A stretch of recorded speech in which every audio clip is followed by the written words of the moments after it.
ใจข้ายังมุ่งมั่นอยากมาเป็นเคยเซโนกายผ่านเถื่อได้ซื้อปิ้งไก่ซอยน้องหลายโต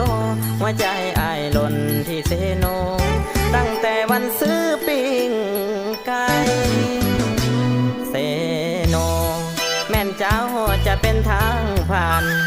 แต่เจ้ายังเป็นตำนานก้าวขานปิ้งไก่แซ่บหลายอ้ายไปหลายข่าวจนมีสาวคนงามฝังใจจึงห้องเพลงฝากไปมอบให้ผู้สาวเซโนไปเซโนเพื่อได้ต้องกินปิ้งไก่ถ้าบ่ได้กินปิ้ง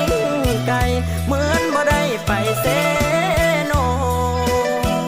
ขอบใจเด้อนางที่แม่เอวบางให้เบอร์โทร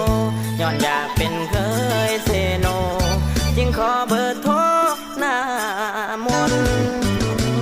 วันใดที่อ้ายนั้นกินปิ้งไก่คิดฮอดแต่หน้าสามวัยอยากไปเซโนเหลือล้นวอนน้องสงสารอ้ายแน่แม่สาวหน้านนเมตตาอ้ายแน่จากคนอยากดำตาโนนซอยน้องเด้นาง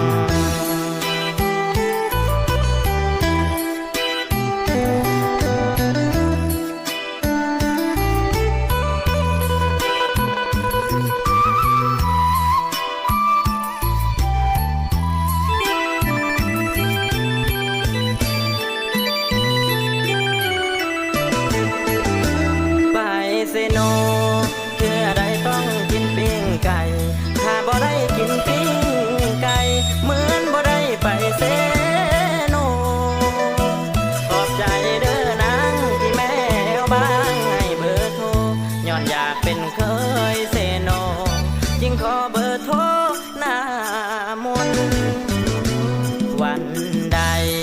ที่อ้ายนั้นกินปิ้งไก่คิดฮอดแต่หน้าสามวัยอยากไปเซโนเหลือล้นวอนน้องสงสารอ้ายแน่แม่สาวหน้านนเมตตาอ้ายแน่จักคนอยากดำนาโนนซอยน้อง